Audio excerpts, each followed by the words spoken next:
இந்த கிழக்கு பல்கலைக்கழகத்திலிருந்து கொண்டு சென்றவர்கள் அது ஒரு முதல் கட்டமான இன அழிப்பு. அதே போல சத்ருகொண்டான் படுகொலையாக இருக்கட்டும், கொக்கடிச்சோள படுகொலையாக இருக்கட்டும், இப்படி பல்வேறுபட்ட பகுதிகளில் தமிழர்கள் வாழ்ந்த இடங்களில் இருந்து சிறுவர்கள், இளையோர்கள் எல்லாருமே கொண்டு காணாமலாக்க செய்தார்கள், படுகொலை செய்யப்பட்டார்கள்.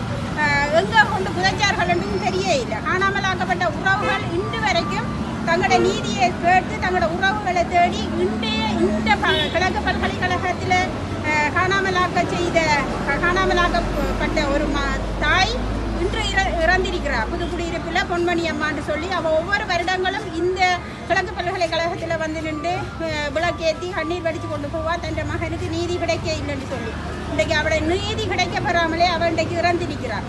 இளையவர்கள் இருந்து இன்றைக்கு நீங்கள் கிழக்கு பல்கலைக்கழகத்திலிருந்து இந்த விடயத்தை செய்தது உண்மையிலேயே ஒரு வரவேற்கத்தக்கது. அடுத்தடுத்த சந்ததிகளுக்கு தமிழ் மக்கள் பட்ட அவலங்களை கொண்டு சேர்க்கும் முகமாக நீங்கள் இன்றைய நிகழ்வை நீங்கள் ஏற்பாடு செய்திருந்தது உண்மையிலேயே அது ஒரு நிகழ்ச்சியான ஒரு விடயமாக நான் பார்க்குறேன். இது தொடர்ந்தும் நீங்கள் மாத்திரமல்லாது ஒவ்வொரு பேச்சும் ஒவ்வொருத்தரும் வரும்போதும் ஒவ்வொரு வருடங்கள் வரும்போதும் இந்த விடயங்கள் கடத்தப்பட வேண்டும். இது சர்வதேசத்துக்கு எடுத்து சொல்ல வேண்டியது. தமிழர்களுக்கு இறுதி யுத்தத்தில் நடந்த இந்த சிறு குழந்தைகளை கூட பார்க்காம அழித்தவங்க, சிறு குழந்தைகள், இறந்த தாயில மார்புல பால் குடித்த பிள்ளைகள கதைகளும் இந்த இறுதி யுத்தம் 2009 மே 18 முள்ளிவாய்க்காலில் நடந்தேறியது.